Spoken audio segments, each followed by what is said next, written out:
right, everyone. Welcome to the Codo Bach Pitstop. We are already just nearing a third of the way through the NASCAR season in 2025. How that happened, I have no idea. But we had a very exciting and thrilling weekend at Darlington. And fortunately for us, we had a live correspondent at the track there to see everything and break it all down. And you know what? He is just wrapping up Matt Hates Pat week because that is exactly what happened these past few days. And this man got to go to Darlington. Matt Lauterbach here, alongside my number one favorite person totally on this planet right now, who I am totally not jealous of and totally do not hate at this moment.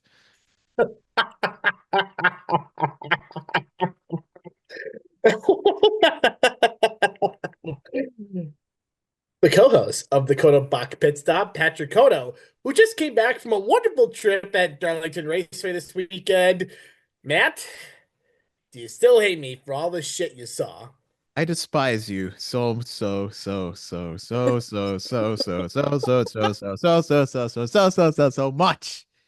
Just yeah, I despise you. But you know what? Some of it came back because you did take me out for lunch today, which I'm very grateful for. I'm very appreciative of you doing that. For sure, buddy. But yeah, no, this man got to go to Darlington. As you can tell from my background, I am getting packed up. I start my new job next week out in South Bend. So it'll be my last time recording in this room, but we're going to have a good show with it.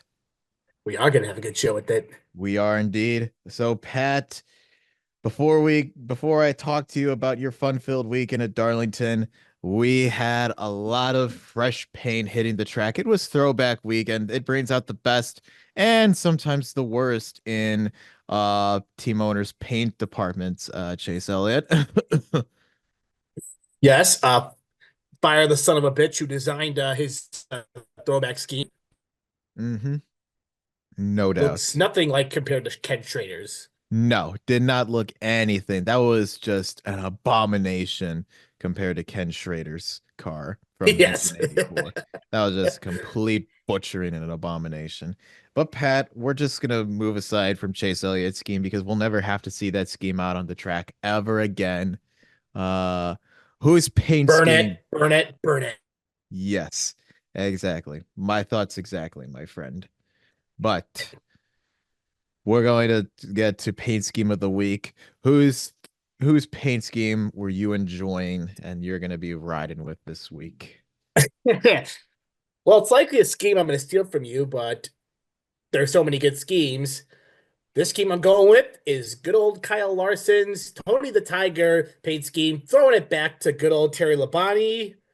Mm. However, that scheme was the only good thing for Kyle Larson this weekend because Sunday was not a good day for the five team. Sunday was Let's not just a, say he didn't make any friends after the race. no, he did not make any friends at all on Sunday. It was a horrible, very bad day for Kyle Larson. We'll get into that in a second. That was not my paint scheme of the week though. So, you did not steal mine this week. Um, my paint scheme of the week. I am going to go with Denny Hamlin's throwback scheme to Carl Edwards. That was fresh. And I'm a sucker because red is my favorite color.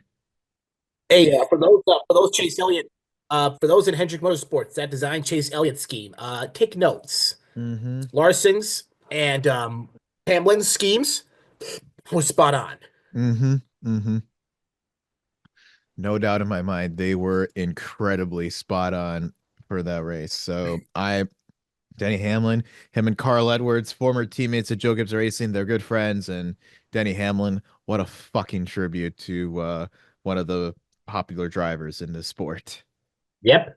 So, all right. So, Pat, you went out, you had yourself a field trip this weekend. You went to Charlotte. You got to go around, experience the NASCAR Hall of Fame. You got to go look at a bunch of other teams. garages and their headquarters. You got a lot of great merch, some of which you are already wearing. And then you went out to Darlington for this weekend's races. So, Pat, how was it at Darlington? I gotta ask you on this show how it was. Oh, dude, Darlington was fucking great, man. I mean, being at racetracks in person is a lot different than how it is on TV. Like, it was fantastic. Racing was great. It was hot as fuck out there. I wish some of that hot weather followed us back up here to Illinois, but no, it's in the No. low 40s right now. But no, it is. It was a gorgeous time, gorgeous track.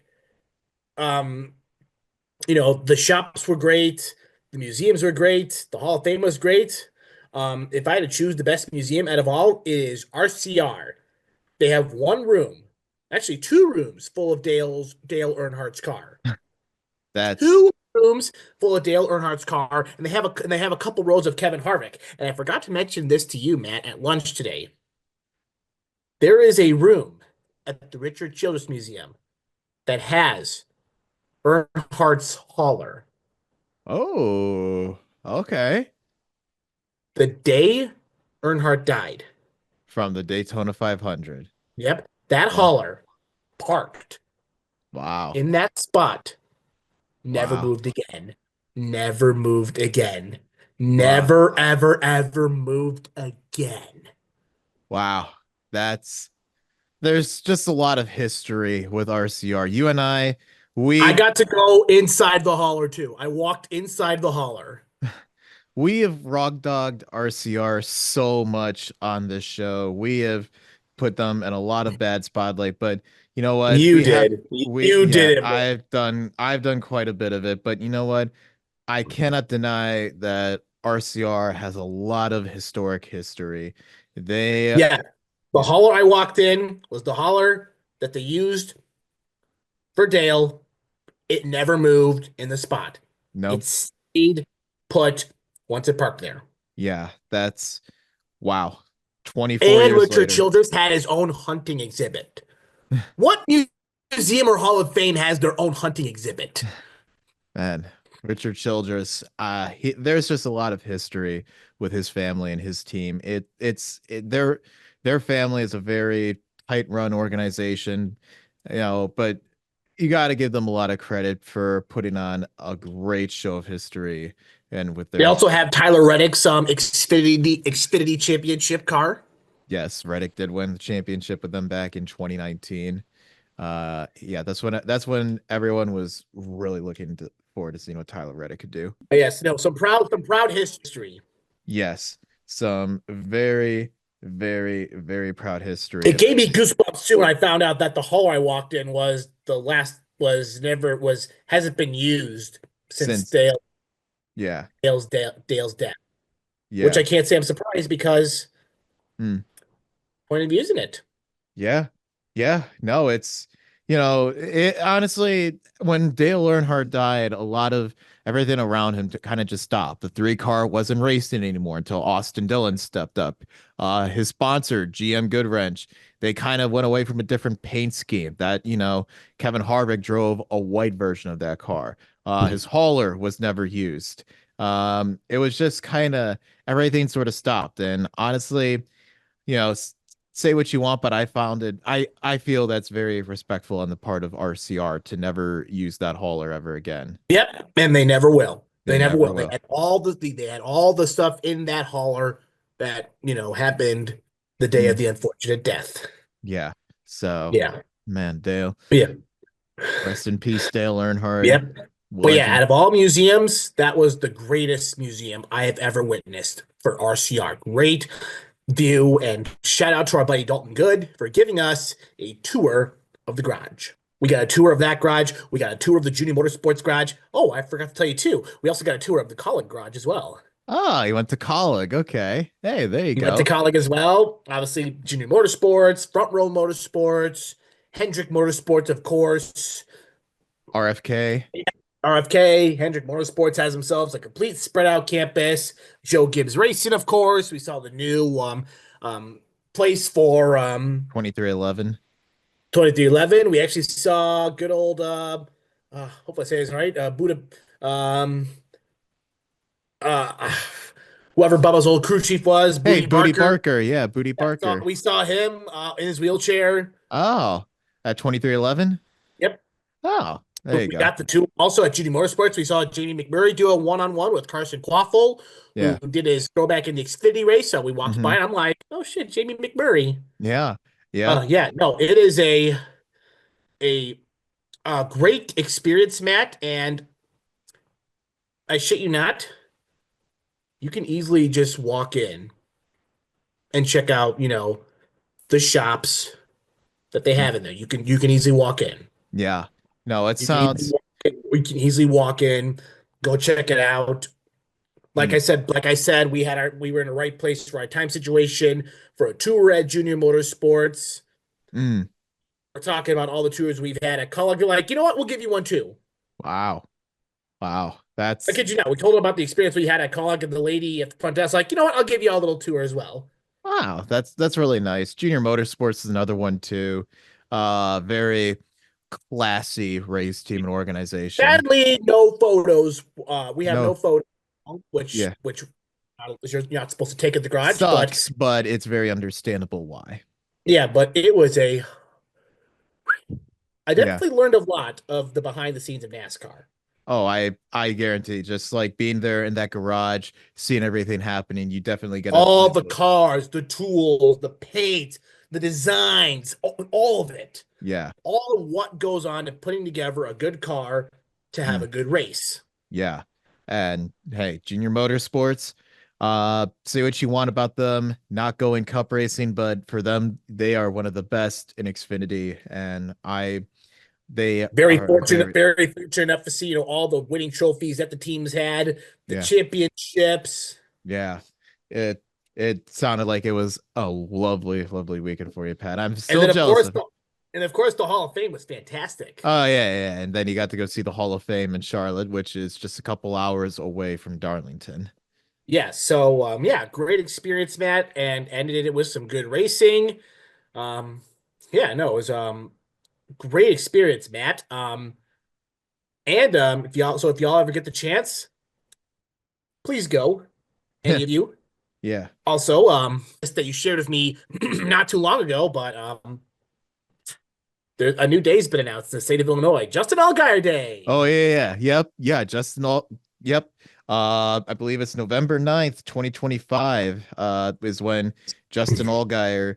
So state of Illinois has announced that November 9th, 2025 will be known as I'll Justin. bet you any money one.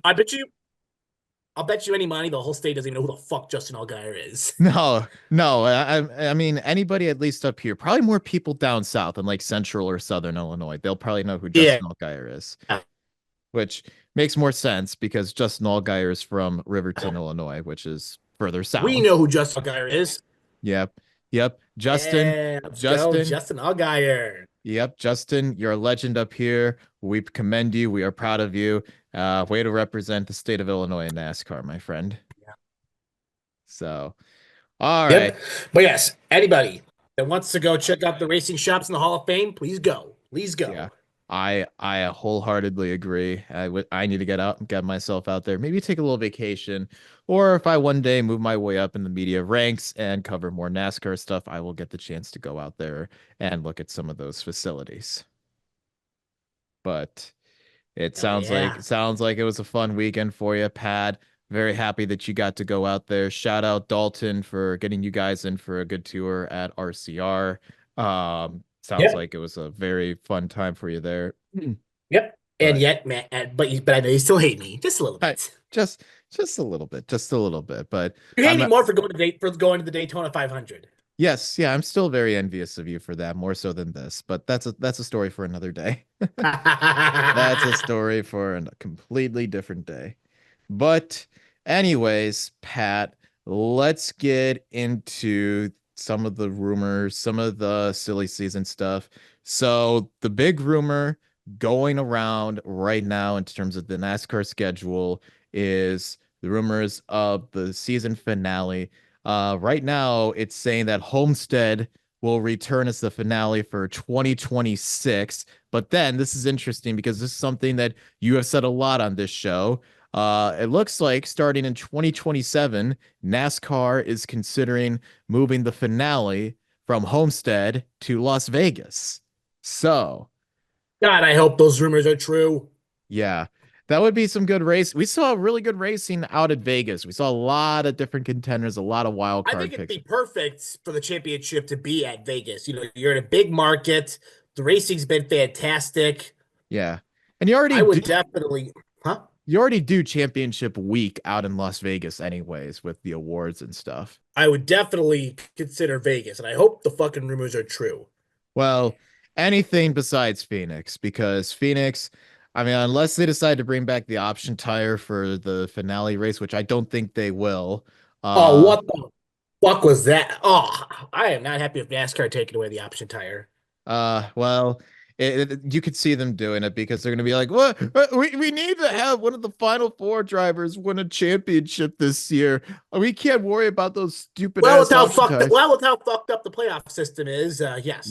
Yeah, they would be the ones to do something like that. So, yeah, I hope those rumors are true. It's looking less and less likely that Phoenix will be the final finale race for 2026 and beyond. Please let it happen. If we go back to Homestead, I'd love it. If we go to Homestead for 1 year and then to Las Vegas, great. Just anywhere besides Phoenix. Please. Yeah. I wouldn't even be against Bristol. I wouldn't be against Bristol either. The problem is Bristol, Tennessee, you don't know what you're going to get in November and stuff. They want to go Right. somewhere warm. That's the thing. They want to do it somewhere warm. So, Right. Well, I will take Vegas or Homestead. yeah, I will take one of those tracks. So, I I hope those rumors are true. You have been very vocal about that on this show that you feel Vegas should be given the opportunity. When I saw that rumor today, I was If Vegas actually yeah. announces it, we're gonna have to Yeah. pull some receipts. Yeah, we're going to have to post some receipts, right? We're gonna have to pull some receipts saying like, "Hey, I called it." He called it. He freaking fracking called it. But yeah, that's the rumor right now. We'll see if that actually materializes, but looking very much so, less and less likely that the championship race will be at Phoenix for the foreseeable future. Get Phoenix out of there. The racing's been Yeah, garbage. well. I mean, it was Garbage. all right this year, but now you take away the option tires, and now it's back on its bullshit. Yeah, exactly. So I hope they move Phoenix out of there, and I'm sure a lot of other like-minded fans are hoping for the same. We'll So, just have to see what happens. But yeah, right now, mhm. um, I mean, right now, Matt, abolish the fucking playoff system. Oh yeah, abolish the playoff system too while you're at it, NASCAR. So hopefully they Fix this shit. Bring it back to the old days. yeah, take me back, please. Just take me back to the good old days. That's all I ask. So, uh Stop this winning in bullshit. exactly. Exactly. But that'd be too much to ask for, unfortunately. Yeah. All right. Well, let's move on to the action this weekend. You were there for the full weekend of racing at Darlington after you got the tours in North Carolina. We had the Xfinity race on Saturday, the Sport Clips, Haircuts, VFW, Help a Hero 200. That's a lot to say right there all at once. Yep. Um, we had on pole for the race, Christopher Bell, C Bell, one off in Joe Can't Gibbs. say I'm surprised. Yep, he was on pole, led the field to green, and stage one was won under some strategy. Good old Harrison Burton, played some strategy at the end of stage one to win it. I will say, Pat, Harrison Burton, he's not flashy, but he's having a solid year. Yeah, no, he is indeed. I mean, Yeah. it sucked that, I feel like him, getting booted from Wood Brothers last year lit a fire under his ass, knowing that, all right, Yeah. I gotta, get my head out of my ass. And, he's off to a good start so far, currently sitting 10th in points right now. Yeah. He's doing much better than I thought he would in that A&M racing car. Like Yeah, that's I feel like him getting the boot last year lit a fire under his ass, knowing that nothing's yeah. guaranteed. No. Nothing's guaranteed, and I think he's starting to become more involved in the teams and the efforts. I mean, yeah, his time at Wood Brothers left a lot to be desired, but he's stepping it up a bit. I don't know if he'll win this year, but I definitely be see him being a wild card driver in the playoffs for sure. Right, and then we'll just have to see what happens and stuff. Well, But he yeah, keeps it. You just gotta stay consistent. That's it. yeah, with all this winning in bullshit, you never know if he'll make it if he doesn't win a race. This is true. This winning him bullshit is bullshit. It is. It is. Um, Good old Harry, he won stage one. Stage two saw a lot of this guy, Justin Allgaier, who won this race a year ago. He dominated and won stage two. And Pat, you were texting me before the race started. You thought that Justin Allgaier had the class car in this field. Well, I thought he did the way he's been racing lately, and it really showed in that second stage. Yeah. Yeah. The junior motorsports cars were strong all day. Ross Chastain drove a one off for them. If Junior Motorsports can ever start a cup team, that'd be great. Well, I'd love to see them do that, but Dale Earnhardt has said he needs more of the funding and the investors to be with him, more show more And commitment. why would he? And why would nobody support that? I feel like they would, but in this day and age, Pat, it's all about the money. It's all about what the money's talking about. I'm sure a lot of people would be all for junior motorsports going to Cup, but unfortunately, wants don't necessarily mean you can have it if you don't have the financial backing sometimes. Well, I'm hoping Junior Motorsports gets the financial backing soon so they can have a fucking cup team. I think they are traversing in the right direction. I mean, we saw But I feel all, like that's another big piece that NASCAR is missing. yeah. I feel like they're traversing in the right direction. All guy are driving the Daytona 500 for them this year. Definitely showed signs that they could be a team full time in the future, but you just got to see how it goes with all the sponsors and all the investors and everything. Now, I was gonna say it was a very sexy scheme that he raced in the Daytona 500. Oh God, yeah. All Guyers 40 scheme. Mm, mm. Love to say some stuff about it, but I can't say that on here. Yeah. Right. Yeah. Love to say that stuff, but this is a PG-13 rated show. So um yep. So we'll see what happens with that. But Justin Allgaier set sail in stage two and he won it. And then this is where the racing began to get a little bit interesting. You had Christopher Bell up front, duking it out for the lead. Ross Chastain, another one-off race, was up there. Brandon Jones driving that 20 Christian car. Eckes. Christian Eckes, who had himself a good day, he was up there. Carson Quaffle, Allgaier. And then we had a rash of cautions come out late. Taylor Gray, and it's really just been a season from hell for Taylor Gray. He has such fast cars throughout the early portions of races, but when it comes down to the wire, he just spins or something happens to him. This time around, battling on the front straightaway with Daniel Dye, it looked like Taylor Gray came up a little bit into the right left front, I mean, of Daniel Dye and spun himself out, and he went and knocked out the inside wall. Pat, Taylor Gray has speed. He has some fast cars underneath him, but he's got to learn how to close these things out. Right. He's just had some shit luck this year, dude. I don't know what the hell it is. He really has. He really has. I mean, I don't know. He was able to finish on the lead lap in 33rd, last car in the lead lap. So that whole left side of that car was wiped out though. Yeah, it was fucked the way it hit the wall. Yeah. Yeah, it was not good. Not good at all. But anyways, we had some more cautions coming out. Really the big accident in this one stirred up some controversy. We had Leland Honeymoon get into the back of, I believe it was Harrison Byrne. They were racing towards the back, and then he checked up. Anthony Alfredo drives into the back of him, spins Honeymoon into the outside wall, collects Alfredo, Kyle Sieg, and Josh Williams. And there was some words being said. Leland Honeymoon basically pointed the finger at Anthony Alfredo for this one, and Anthony Alfredo simply just said, guys shouldn't be running on the racetrack. Quote from Well, the. at least Anthony Alfredo didn't get offended by the birdie finger. No, he didn't get offended by the birdie finger. Anthony Alfredo, he's a scrappy veteran. He's gonna say it how it is. So I have a lot of respect for him for that. Yeah, I mean, yeah, there was just a caution fest in general late in the race on Saturday. I don't Yeah. know what the fuck that was about. No, I don't know either, but the cautions really played a favor for this man, one Brandon Jones.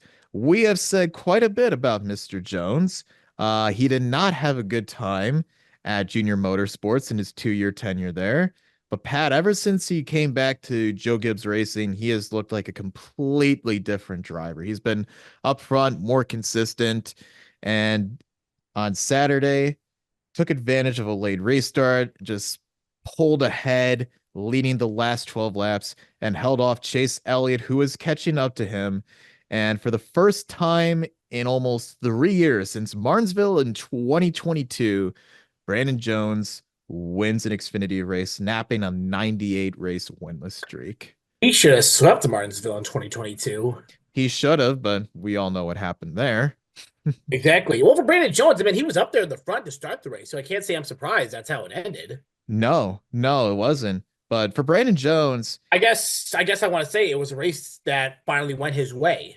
it was. I mean, he drove a clean race. He started outside pole, played it right, led a lot of laps in this one, ran in the top five for most of the day, and he is a winner. It's his second win at Darlington. He won here back in 2020 when Ross and Denny tangled up front battling for the lead. A bit of foreshadowing with how that relationship would go out in the next couple years. Right. But Right. I, But yeah. I'm happy for Brandon Jones. I mean, the guy's had some shit luck, and well, in your text, how the fuck did Brandon Jones win? A race finally went his way. A race finally did go his way. I was sitting there like, wow, that's unbelievable that he did it. But kudos to Brandon Jones. I'm just happy that I quit Menards on Friday and I don't have to be walking around listening to all the, oh my God, Brandon Jones wins. He truly is a great driver. Let's see all the ads and stuff. He had a great race. He's winning me a little bit back more now. I think Right. the separation between him or him going to junior motorsports didn't work out for him. He likes these Toyotas, man. We I mean, him and Chevrolets, it's just not a good pairing. I mean, he struggled. There's just something about these Toyotas that Yeah. Something about these Toyotas that he likes. I mean, way back when he used to drive for RCR and a Chevrolet and he struggled in that car. And then he goes over to Gibbs and yeah. Toyota and he wins races and then he goes back to Chevrolet and Junior Motorsports and he just runs like dog shit.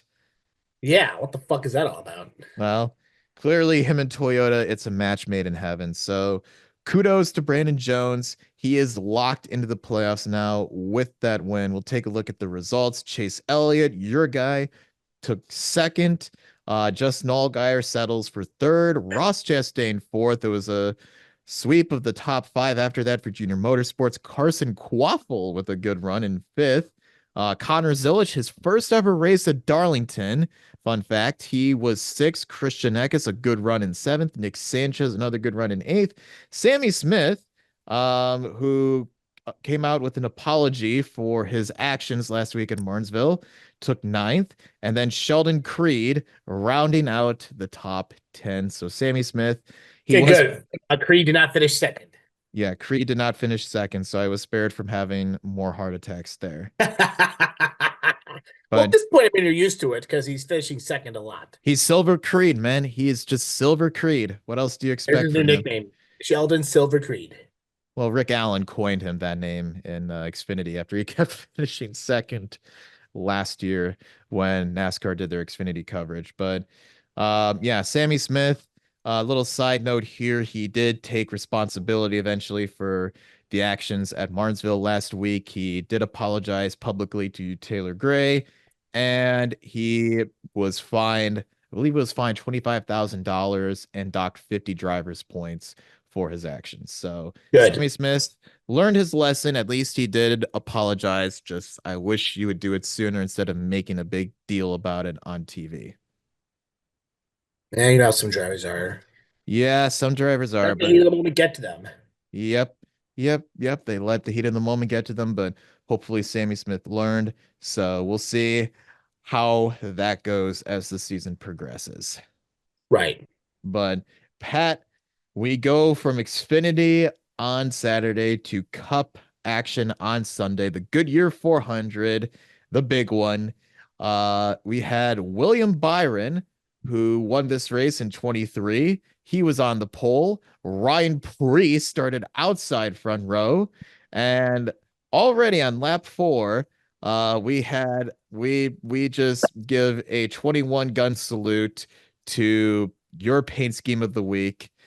Kyle Larson, starting back in 18th position, gets loose coming off of turn two, spins it down the backstretch, just 4 laps in, and he noses it in the inside wall. And it was the start of a horrible, no good, very bad day for Kyle Larson. Why the fuck do I always say checkers or wreckers for Larson? Literally, he's either checkers or he's either wreckers. Yeah. Yeah. And It's just this, pathetic. It's just pathetic how much he has his head so far up his ass at yeah. times. Yeah. It's just, Greatest driver ever? My ass. if he can stop being so much wreckers, he would probably be one of the greatest drivers of all time. He has the I wonder how many of those Larson bandwagon fans jumped ship back to Chase or Alex Bowman, because there were a lot of Larson fans there on Sunday. Oh, I'm sure. Were they rocking the Terry Labonte? Were there any Terry Labonte throwback shirts at all? Were there? Yep, I saw a couple wearing the Frosted Flakes one. This one guy behind me had the one that he had last year, but yeah, no. There were a lot of Larson fans or Larson bandwagon fans. Well, I need to put air quotes when you say Larson fans, just Yeah, because. Yeah. Larson fans. Larson fans. I mean, people could say the same shit about Chase Elliott joining the bandwagon, James Elliott bandwagoners. I am not a Chase Elliott bandwagon fan. I was a fan of him before he won his championship. Yep. Yep. Pat is a reasonable, respectable Chase Elliott fan. He Yeah. says to And make it. I don't understand why people have to get, pissed off when I have to boo another Hendrick driver. Rooting for a whole team of drivers is like rooting for a whole division in football. Okay, yeah, because let me put this in retrospect because I don't mind Jesse Love. I'm okay with Jesse Love, but I don't like Austin Hill and their teammates at RCR. So that, Exactly. yeah, Like mm, Elliott is the Bears. yeah, Larson is the Packers. mm-hmm. Byron is the Lions. And then Alex Bowman is the Vikings because they both have one thing in common and they're hacks. Yes, yes, they are hacks, and Alex Bowman certainly kept that going because it was not a good race for Yeah. him. But yes, Kyle Larson, Yeah, yeah. checkers or wreckers. That's all I'm going to say. Checkers or wreckers. Yeah, checkers or wreckers. So, Kyle Larson, we'll get more on him in a second. His day didn't get much better after that. Racing did resume, and really, Pat, we thought William Byron was going to do something that we hadn't seen since Jeff Byrne back in 2000 at New Hampshire because he took off and set sail in this one. Yeah, he had himself a really fast car all day long. Holy shit. Well, he was rocking that Jeff Gordon throwback scheme to his last race in 2015. He dominated stages one and two, and he led the first 243 of 293 laps. I thought he was going to lead all of them. He took off and set sail, but then we had some pit strategy. Cars cycled in for some green flag pit stops. Um, Actually, before that, we got to talk about the man who won this race a year ago, Bad Brad. It looked like he was going to have himself a good day running up in the top 10, but it's just been a season from hell for Brad Keselowski. Spins in the pit cycle going into turns three and four. Somehow he saved that car. It looked like I believe he had a loose wheel. One of the wheels in the car was loose. Yeah, And very impressive how he made that. yeah, very impressive how he saved that, but he did leave debris on the racetrack, brought out the caution. Um, and I don't know what bad Brad Keselowski's got to do. His teammates are outrunning him on a consistent basis. I don't know if it's age at this point. I don't know what it is for Brad Keselowski, but he's got to go back and he's got to figure something out. Yeah, I mean, Brad, your Yeah. time ain't slowing down. You're getting older, buddy. Oh, he's 41. That's the thing. He's 41. He definitely has the capability of going longer if he wants to, but it's just like I don't know what he's got to do to turn the season around. It's just been a season from hell for him. Yeah, I don't know what to think either. I don't know either, and this weekend surely wasn't helping that out. So William Byron won stages 1 and 2. Then already at the start of stage 3, we had another throwback scheme, find the inside wall in the back straightaway. Josh Berry racing I don't remember who exactly he was racing with. He got loose coming off of turn 2, like Kyle Larson, spun the car out, and like Larson nosed it into the backstretch inside wall, just KO'd that car. Josh Berry, the past couple Yeah, I races. think Tyler Reddick wasn't giving him any room at Oh yeah, all. A lot of yeah, people are claiming that Reddick threw a bit. You can easily say that Reddick threw him into the wall, yeah. kind of threw an unnecessary block that shouldn't have been. Well, that turn 2 going down the back straightaway is so difficult. It's like Right. you have to be very careful going out of there side by side because that groove funnels and one car tries to stay off the wall If going down the back anything, I'd stretch. say wrong place, wrong time situation for Yeah. Josh Berry. Yeah, I would argue the same as well. Josh Berry, it's been a rough couple weeks for him. He had a battery issue last weekend at Martinsville, put him a few laps down, and then this one found the inside wall, and his race was done and over with. So Right. he's already locked in the playoffs, but yeah, not a good couple weeks for Josh Berry. Nope, not at all. So William Byron set sail, and it looked like he was going to match Jeff Byrne and make history. He did match Jeff Byrne in one way, but we'll talk about that in a second. Leaders came down pit road for some pit strategy, and this is when the race really began to change. Byron's crew had a bit of a slower pit stop, and when green flag pit stop cycled around, he lost the lead to Christopher Bell and Seabell was holding his own. So Byron, he didn't lead every lap, but he can lay. Here's what he did tie Jeff Byrne with. He leading 243 laps from the start of the race is the most laps a driver has led from the start since Jeff Byrne did it back in New Hampshire of 2000. So Right. William Byron had the car to do it, but unfortunately, it's just his pit crew had a bit of a slow stop that got him out behind Seabell. Yeah, and that gave the green light for Denny Hamlin to lead at a few points during the race before, Well, yeah. things adjusted. Well, eventually they did have some more pit stop cycle around. It was looking very, very, very interesting up towards the front. You had Seabell up there. Tyler Reddick was starting to make his presence felt. It looked like Reddick was going to do something there. He was leading coming out of turn 2. He led the next 42 laps after pit stops, and we thought the race was going to be between Byron and Seabell, but then another Insert Jaws theme. insert Jaws theme because another man who really didn't lead much, but he had the best car in long runs, stepped up, and his name was Ryan freaking Blaney. He gets by Byron and Seabell, and he was reeling in Tyler Reddick for the race lead. And then, with just 4 laps to go, and this little foreshadowing, four, just remember that for a second. Four, number 4 laps to go. Ryan Blaney just blazing down Tyler Reddick, finally going into coming off of turn 2, Dude gets was into the coming fast as well. I'm standing up. I'm like, dude, I was sitting with Dalton. I'm like, Reddick. So not Reddick. I'm like, Blaney's coming. yeah, that car just was a piss missile on long runs. It You're had like a looking at, with 12 laps to go. Blaney, 12 laps to go in the race. Taking a look at it, there's like 12 laps to go, and Blaney's behind by 3 seconds. 3 seconds, and within 8 laps, he shrunk Three that seconds. down.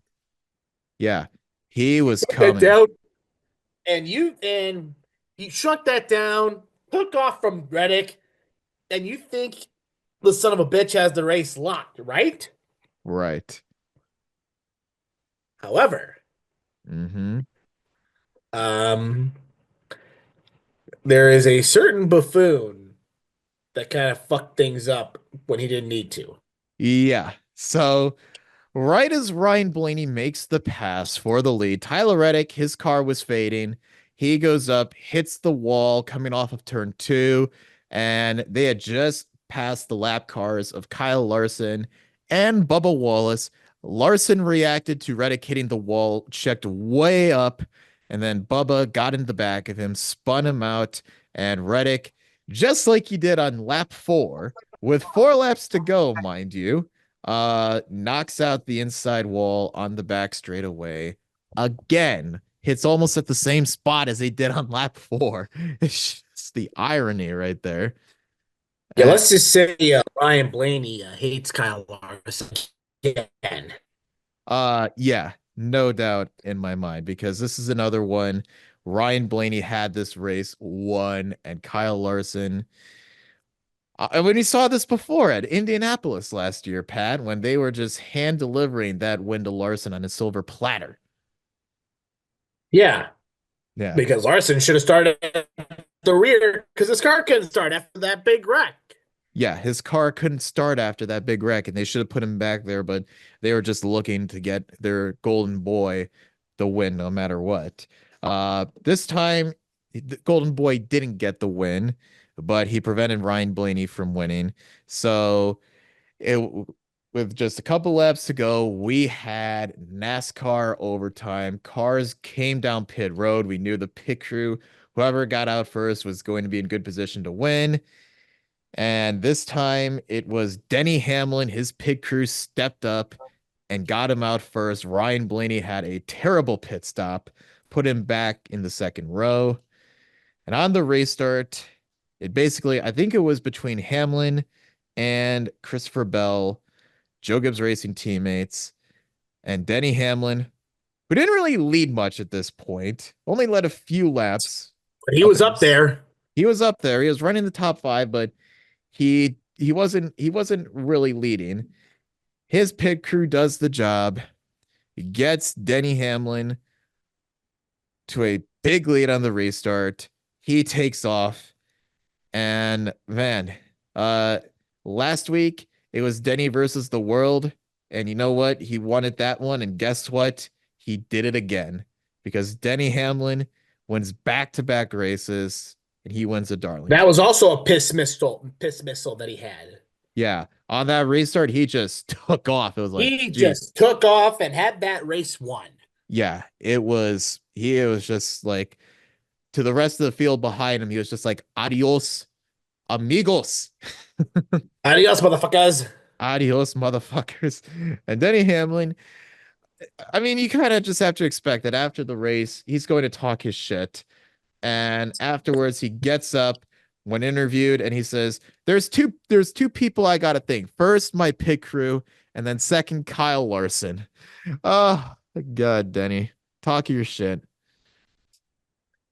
Well, Kyle Larson and Denny Hamlin already have their beef, so Yeah, they already have their beef, and you know what? Kyle Larson. Say what you want about Kyle Larson being the quote unquote best driver, but there's no arguing Denny Hamlin owns him. nope. I mean, Yeah. yep. I mean, Larson was in the Sunday. Yeah, Larson had a race from hell, so Denny can chalk this one up. And this is another little fun fact here. Pat, through 8 races in 2025, The Joe Gibbs stable has won 5 of them. 3 with Christopher Bell and the other Yeah, 2 with Denny Hamlin. exactly. Yeah. Which we're going to share another fun fact when we get to Bristol. Oh God. Yeah. Yeah, that's Bristol's another JGR playground, which will be coming Yep, up here. there's a lot of fun facts on this show, but yes, JGR is definitely off to a good start this year with the likes of Denny Hamlin and Christopher Bell. Yeah. It's really a tale of 2 teams for JGR because you have Christopher Bell and Denny Hamlin. They're out there and they're winning races.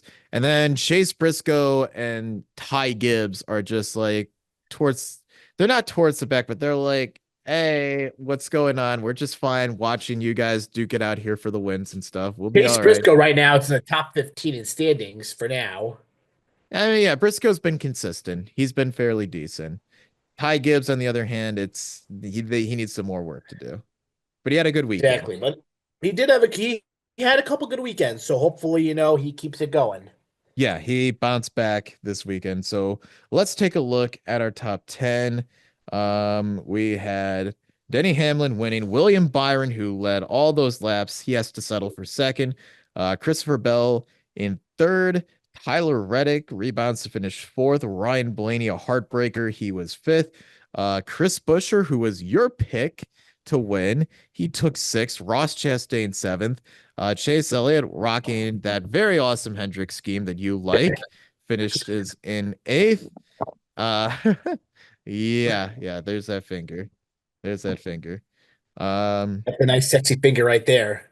yep, nice little itchy finger right there. Ty Gibbs finally gets his first top 10 of the year. He was ninth. Yeah, looks like he got a little itch right there for sure. Yeah, right there, right there, right there, right there, Yep, right there. yep, yep, right there, right there, right there, Oh right yeah, there, right there. You right there, got an right there. I itch. gotta try to pick the right finger to do so. Mm-hmm. Yep, just gotta look for the right finger to scratch that little itch right there. And Mm-hmm. then in 10th, And in Kyle fucking 10th, Bush. Rowdy Bush rounding out the top 10. So I had a lot of great paint schemes this week, Pat, and I can say for the racing out of Darlington, it looks like for Xfinity and Cup, you had yourself a solid treat. We did have ourselves a solid treat. Yeah. So I'm still jealous of you for going to Darlington. That's a track that is on my bucket list, but you know what? Uh Happy that you're able to go out there and get us some decent video for the show. Absolutely, buddy. Mm-hmm.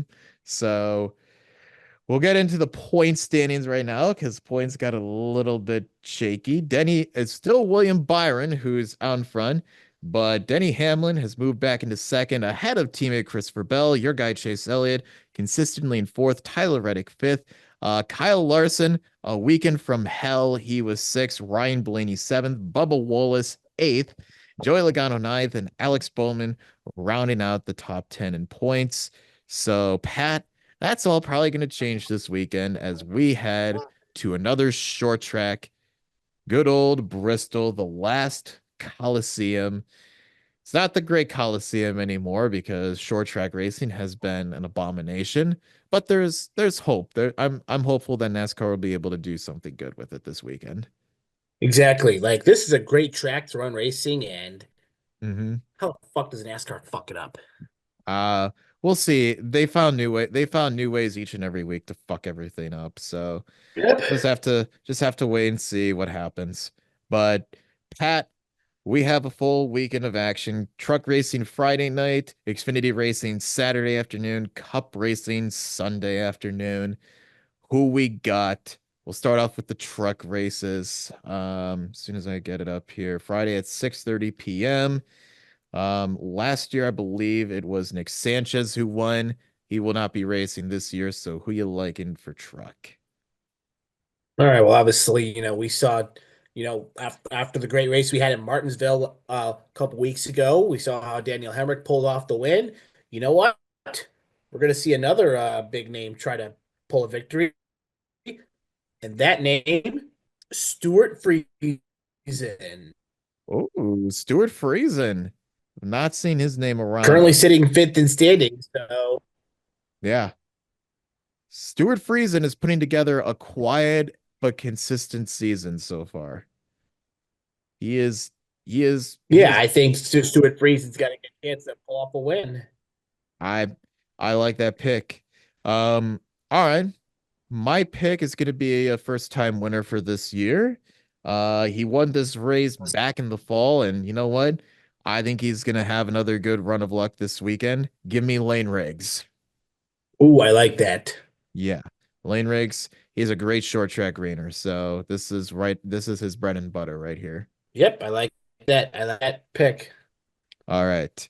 So we have Xfinity racing then on Saturday. This is actually a night race or late afternoon race. It's going to be a 4 p.m. start time for the Xfinity race. Goes into the evening. Last year, actually, we didn't have an Xfinity spring race at Bristol. We haven't had one since 2020 when Noah Gragson won in the COVID year. Oh yeah, that's That right. is the last time we've had a spring Xfinity race at Bristol. Fun fact. That's interesting.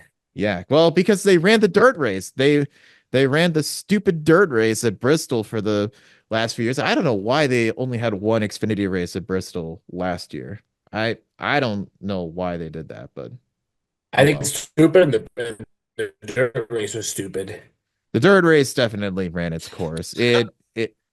Yep. It it served its purpose. But if we're talking picks for Bristol, oh, I'm gonna roll with the man. I'm gonna roll with a man that's got a lot of good shit going around with him right now, and that's Justin Allgaier. Hey, Justin Allgaier loves this racetrack. He picked up his first win here back in 2010, when he was a developmental driver for Penske. So, Justin Allgaier knows his way around this track. Um, okay, let's see here. I gotta look and see who's all racing. Um, all right. I see you with Allgaier. My pick for Xfinity this weekend. You know what? He's never won at Bristol before, but he knows how to get around some short tracks. He's a pretty good scrappy driver, and I think he's going to have a bit of a rebound from a sluggish weekend at Darlington. I'm going to go Sam Mayer. Ooh, well, I like that pick. Yep. Yep. I think one of the Haas Factory teams is going to win. Haas Factory won their last year with Cole Custer. Sam Mayer's my pick. We'll see what Sheldon Creed can do. He ran second here at Bristol in the fall, so we'll see what he can do this time around. Right. Hmm. And then the big one, Pat, we have Cup Series racing at Bristol. It's going to be the Food City 500. I believe they're still calling it that. Last year, Denny Hamlin beat the world again on his way to victory. We'll see if that'll happen. This is a JGR playground that we're going to. Pat, are you predicting a Gibbs car in victory lane, or are you predicting somebody else? Obviously, also the night races and the dirt races, but going back to 2021 when Chase Elliott and Kevin Harvick had their feud, the last 6 out of 7 races at this track either saw A, Kyle Larson, or B, a Joe Gibbs racing car Yeah, cross victory lane. It's fucking unreal. it is. It is. It's It's either, fucking unreal that Joe Gibbs Racing has dominated this track lately. yeah. So, our winner in victory lane is going to be a Joe Gibbs car. And for a third time this season and a third straight week, that sexy man riding that. Yes, sir. Yep. I love your reaction. That sexy man riding that sexy 11 car is going to beat our favorite drivers once again. Hamlin. Oh Lord. Oh Lord. I cannot believe you made that pick. I like that pick. I like that pick. I just never thought you would pick Denny to win. I would never thought you would pick Denny, but you know what? I'm for it. I am all for that pick. Yep. Yeah, Denny's gonna just get up there and we're gonna see, you know what? This is the last great Coliseum. It's Denny versus the world, and we could very well see Denny triumph on top of the world in this one. I'd love to see it. Yeah. All right. You know what? Mm, you're gonna hate me with this pick, but you know what? You know what? I'm gonna play a bit of devil's advocate with you. You just pulled up a little fun fact. The six of the last seven races at this track, dating back to the fall race in 2021, were either won by a Joe Gibbs racing car or Kyle Larson. You know what? This past week he was wreckers, but you know what? This week he's going to be checkers. Give me Kyle Larson. Yeah. Strangle me all you want from that other side of the screen. Strangle me all you want. I find your lack of knowledge disturbing. My lack of Find your- knowledge. I find your lack of picks disturbing. Huh. I mean, it's gonna be Larson versus Denny for this one, man. You know what? It's the last great Coliseum for a Larson racing. versus Joe Gibbs Racing. It is Larson versus Joe Gibbs Racing for sure. Yeah, because when it's not Joe Gibbs Racing winning, it's Kyle Larson winning these races at Bristol. That's how it's been for the last few freaking years. Even with the dirt races, the last two, you had Kyle Larson, you had Kyle Busch steal one back in 22. Kyle Busch steal one. Christopher Bell win one. And then last year was Denny who won one when they returned back to the concrete for the Bristol Spring Race. So I don't know. It's going to be a Hendrick, it's going to be Kyle Larson or it's going to be Joe Gibbs. No in between. And I guess that's saying quite a bit of how pathetic the short track package has been for these cars. But you know what? NASCAR, we're open to suggestions here, but that's going to be our picks right there. And what's funny too, Matt, the Mm. last Hendrick car to win before Kyle Larson was Jimmy Johnson back in April of 2017 to win at Bristol. Oh God, that really just shows you how much Hendrick Motorsports has struggled on a bit of their short track packages since that race.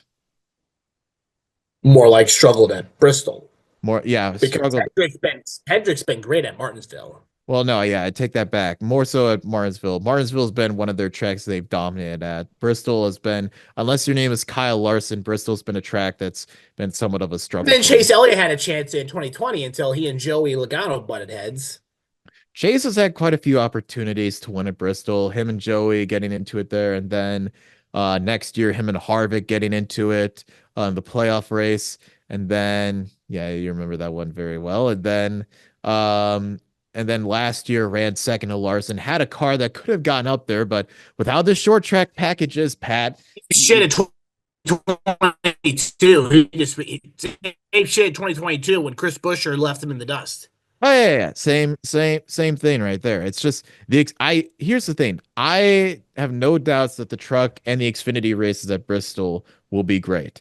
I'm just not sure what we're gonna get from the Cup race. Which is very sad because Bristol's put out some great racing. It Last year, has. I remember during the fall race, I remember I almost fell asleep. Oh God, yeah, the fall race. We saw that. That was one of the worst races I had ever seen in my life. It was just straight out of boredom for that Yep. one. I mean, we even said it. Go watch our show on that one. That was, I mean, Pat, all we said literally the whole thing about the race was, Wait, what? We're racing? Oh, yeah, well, Kyle Larson's in first, so okay. Back you to back know, up. it felt like we were watching a Chicago Bears game with how slow and just boring that race was.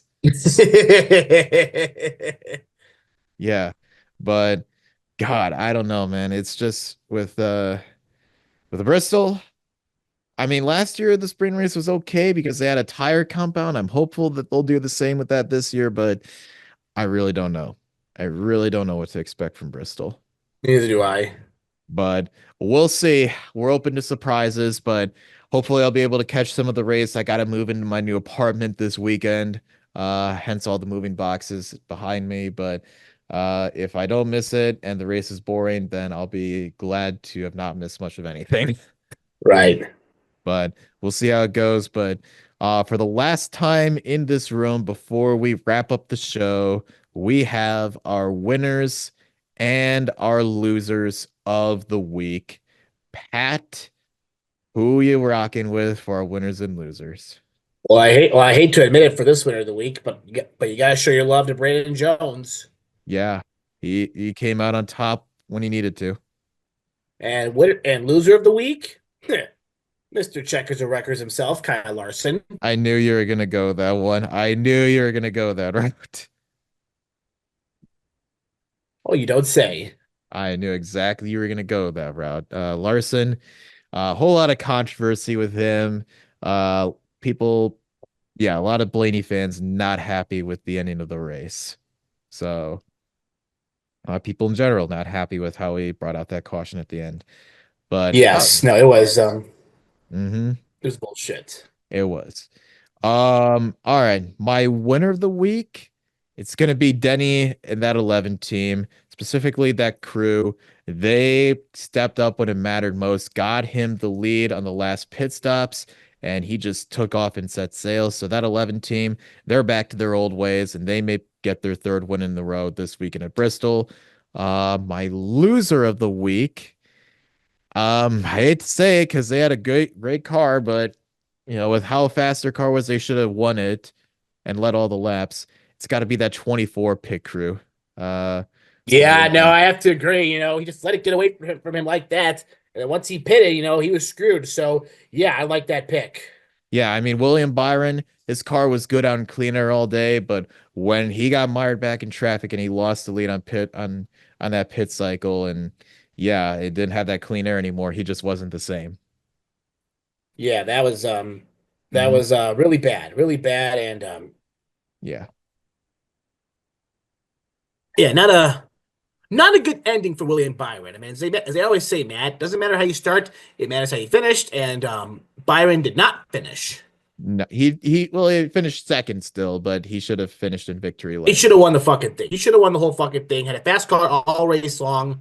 Yeah. I mean, again, Yeah. Hamlin had the fast car late. No. Yeah, no. But Gotta have so the did but so did Ryan Blaney until Kyle Larson was a fucking dumbass. Yeah. Yeah, exactly. I mean, I would pick Blaney as my loser of the week, but really it was more so him getting fucked out of his situation than him doing anything wrong. Yeah, no, Blaney did nothing wrong.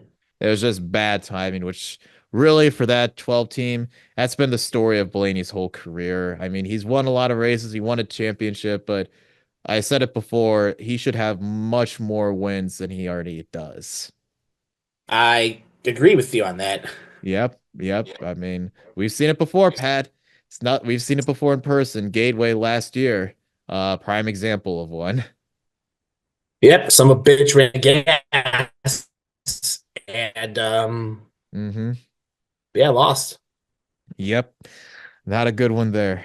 But well, Pat, that's gonna wrap up the weekend of action at Darlington. I'm happy you got to go out there. I still hate you, but I'm happy Yeah. I'm happy you got to go out there and experience it. It sounds like you had a good time, and I had a good time talking with you about it, and we had a good weekend of throwback racing at Darlington. So, Yes, we did, man. Yes, we did. hmm so for the final time in this room, we're going to sign off. We'll be back next week. I'll be in a different location. Pat will still be having the same background and that Jeff Gordon jacket, which I'm totally not jealous of him for as well, sitting back there behind him. Look at this Jeff Gordon koozie I got as well at the Hall of Fame. Yep, totally don't hate you for that. Yeah. Yep, totally don't hate you. Yeah, look at that beautiful jacket, man. Look at that beautiful jacket. Look at that beautiful Uh, jacket. all I can do is just stare at its glory while you sit next to it. Exactly. Mm-hmm. Exactly. Mm-hmm. Oh, jeez. But all right, everyone. That's Oh, gonna. look at this poor soul right here suffering the pain. Yeah, so much pain. But one day my day will shine. It's okay. It's okay. My day will shine one of these days. Yeah, okay. Yeah, one of these days it'll shine, just like the shoulders of your Chase Elliott pitch shirt that are shiny. Yeah. You need to get yourself a picture, dude. One day I will. Next race I go to, I will do that. So, For sure. all right. Matt Lauterbach, last time in my room, signing off and joining me, not the last time in his room, the man across from the screen who I love so much right now. The co-host of the Codo Bach Pitstop, Patrick Codo. All right, everyone. Thanks for watching. We'll see you next week.